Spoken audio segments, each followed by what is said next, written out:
Question number 3 ये है refer to example 5 section 14.4 of chapter number 14. chapter 14 है statistics. तो statistics का example number 5 जो है वो मैंने यहाँ पे ले लिया है. Find the probability that a student of the class was born in August. तो हमें इसका probability निकालना है. अब हम देखते हैं कि chapter 14 में example number 5 क्या है. तो example number 5 है ये. In a particular section of class 9, 40 students were asked. कितने students है total? 40.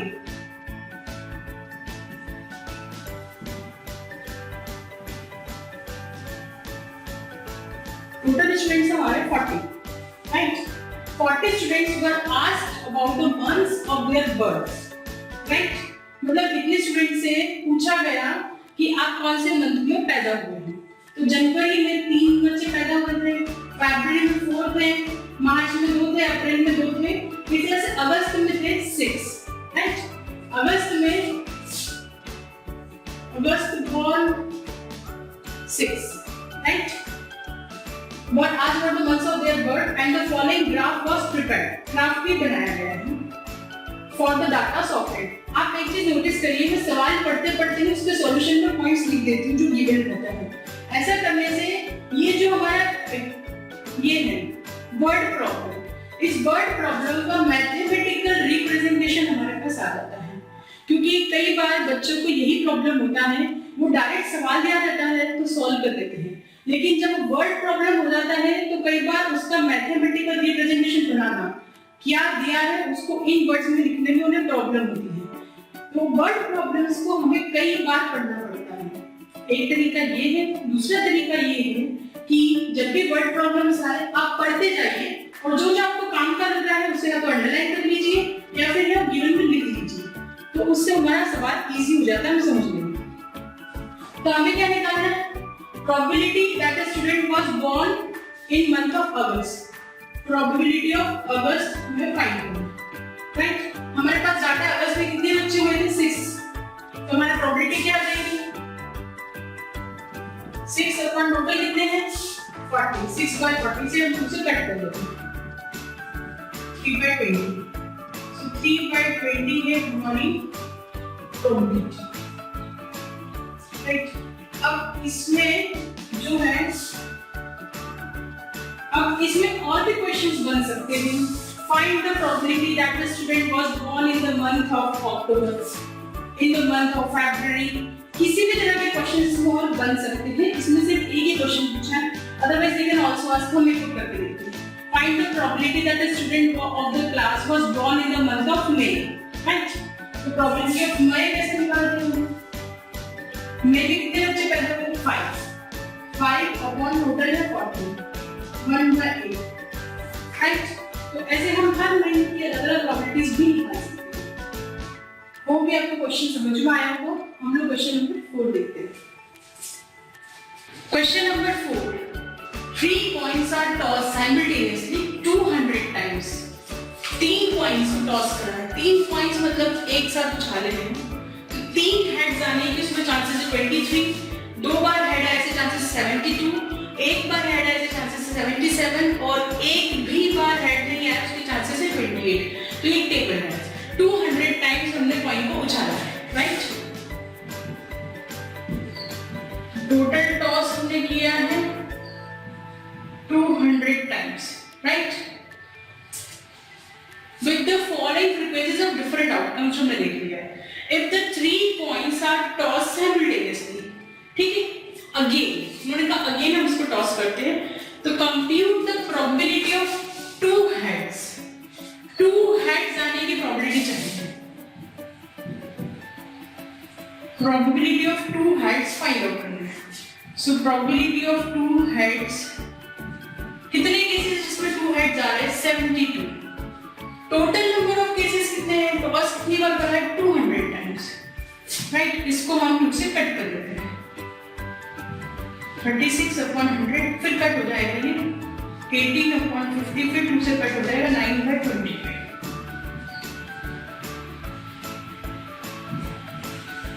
9 by 25 is the answer. So आप देख रहे क्वेश्चन लंबे लंबे हैं प्रोबेबिलिटी में, लेकिन सॉल्यूशन छोटे छोटे से, राइट। क्वेश्चन बहुत लेंथी, देख के ऐसा लगेगा कि ओ पता नहीं क्या है, क्या क्वेश्चन होगा, सॉल्व होगा कि नहीं होगा, लेकिन सॉल्यूशंस बहुत छोटे छोटे से सिंपल प्रॉपर्टीज निकालना है। आई होप आपको क्वेश्चन क्लियर हो गया होगा। हम नेक्स्ट क्वेश्चन देखते हैं। Yes, question number 5, an organisation selected 2400 families. इतनी फैमिली सिलेक्ट करी ऑर्गेनाइजेशन ने at random and surveyed them to determine the relationship between income level and the number of vehicles in a family। ठीक है, इसमें क्या है, and the information gathered is listed in the table below। तो इसमें क्या है, मंथली इनकम दी है फैमिलीज की रुपीस में, जिनकी 7000 से कम है, 7000 से 10000 है, 10,000 से 13,000 है, 13,000 से 16,000 और 16,000 से ज्यादा इनकम दी है। फिर व्हीकल या तो जीरो है, मतलब एक भी व्हीकल नहीं है, नो व्हीकल, या एक व्हीकल है, या दो व्हीकल है, या दो से ज्यादा है। अब इस व्हीकल में ये क्लियर नहीं है, 2 व्हीलर है, 4 व्हीलर है, 3 व्हीलर है, नो क्लियर, सिर्फ व्हीकल की बात हुई है। व्हीकल 0, 1, 2 या 2 से ज्यादा हो सकते हैं। तो जिनकी इनकम 7000 से कम थी, वहां पे 0 व्हीकल्स थे, मतलब जिनके पास व्हीकल्स ही नहीं है 10 फैमिली है, और जिनके पास एक व्हीकल है 160 फैमिली है, जिनके पास 2 व्हीकल है उनकी 25 फैमिली है, जिनके पास 2 से ज्यादा व्हीकल 0 फैमिली है। तो ज्यादातर आप देखेंगे कि एक व्हीकल में सबसे ज्यादा है, 0 व्हीकल और अबव 2 में कम केसेस थे, लेकिन 1 और 2 में ज्यादा था। उसमें से 1 में सबसे ज्यादा है कि हर फैमिली के पास एटलीस्ट एक व्हीकल तो है ही सही है, एक व्हीकल वाले केसेस सबसे ज्यादा है। तो ये है चार्ट। क्वेश्चन दिखने में बहुत बड़ा है, लेकिन सॉल्यूशन इजी ही है। उसमें कहा गया सपोज अ फैमिली चूजन, एक फैमिली में से चूज करिए रैंडमली चूज करना, मतलब ऐसे ही कुछ भी सिलेक्ट कर लेना, बिना बिल्कुल जजमेंट करे, बिना सोचे जस्ट पिक कर लेना। Find the probability that the family chosen is। इसमें 5 क्वेश्चन है, मैंने भी यहाँ पे 3 लिए हैं। फर्स्ट है अर्निंग रुपीज 10,000 to 13,000, मतलब ये वाला स्लैब 10,000 से 13,000 का स्लैब है पर month and owning exactly 2 vehicles exactly ये वाला केस है। तो प्रोबेबिलिटी क्या हो जाएगी इसकी, 29/PE is equal to 29 upon total families कितनी है 2400। सो ये हमारा इसका आंसर है। Simple question, simple. तो ये हमारा आंसर है। क्वेश्चन दिखने में बहुत बड़ा है, आंसर सिंपल है। अब इसमें क्वेश्चन ये भी बन सकता था, earning rupees 10,000 to 13,000 per month and owning exactly 1 vehicle, owning no vehicle, owning more than 2 vehicles.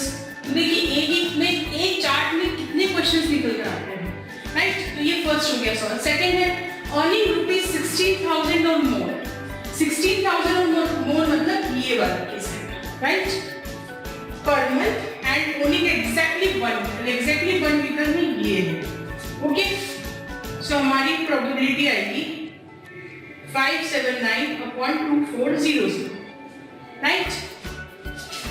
तीसरा है earning less than rupees 7,000 per month, less than rupees 7,000 per month में ये वाला केस है and does not own any vehicle, एक भी vehicle नहीं मतलब ये। तो इसकी प्रोबेबिलिटी, मैं इसका आंसर यहीं पे लिख रही हूँ, तो इसकी प्रोबेबिलिटी आएगी 10/2400। हम 0 कट कर देते तो 1/240, राइट। सो ये हमारा आंसर है। इसको भी हम कट कर सकते हैं, इसको हम नीचे कट कर सकते हैं,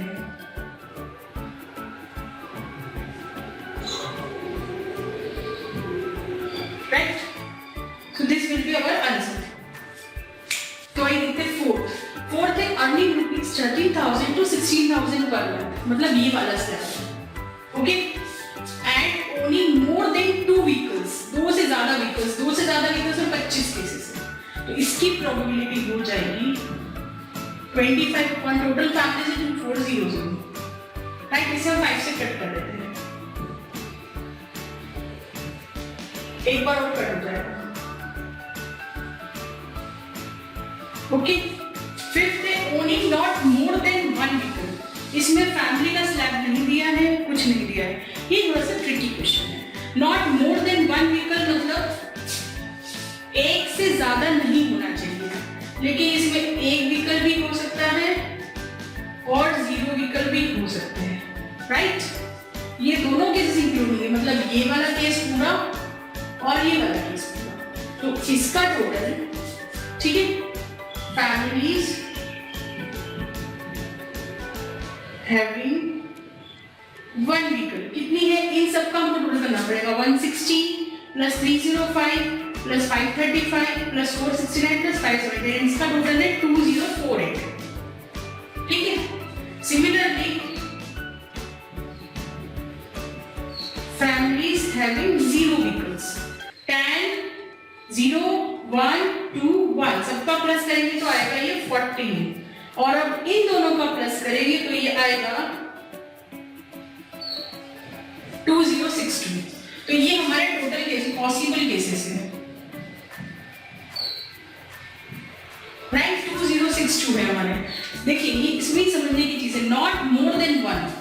अगर एग्जैक्टली 1 बोलते तो सिर्फ 2048 आंसर होता, या फिर सिर्फ 0 विकल्प बोलते तो 14 आंसर होता, लेकिन नॉट मोर देन 1 बोला है, मतलब एक से ज्यादा नहीं होना चाहिए। एक से ज्यादा नहीं मतलब एक रहेगा और एक से कम भी रहेगा, दोनों को इंक्लूड करना पड़ेगा। तो एक से कम 0 और 1 ये दोनों इंक्लूड करने पर ये इतने केसेस बनते हैं। तो हमारा प्रोबेबिलिटी हमारी हो जाएगी, प्रोबेबिलिटी ऑफ इवेंट हो जाएगा 2062 अपॉन 2400, राइट। इसे हम 2 से कट कर देते हैं, तो ये हमारा आंसर है, राइट। आई होप आपको क्लियर हुआ होगा। इसी तरह का इसमें एक और क्वेश्चन बन सकता है, owning not more than 2 vehicles, right, या ओनिंग 2 और मोर देन 2 व्हीकल्स। तो इस तरह के बहुत से क्वेश्चंस बन सकते हैं प्रोबेबिलिटी में। अगर आप लोग चाहें तो अपने हिसाब से क्वेश्चंस बना के भी इसकी प्रैक्टिस कर सकते हैं। तो आइए हम देखते हैं नेक्स्ट क्वेश्चन।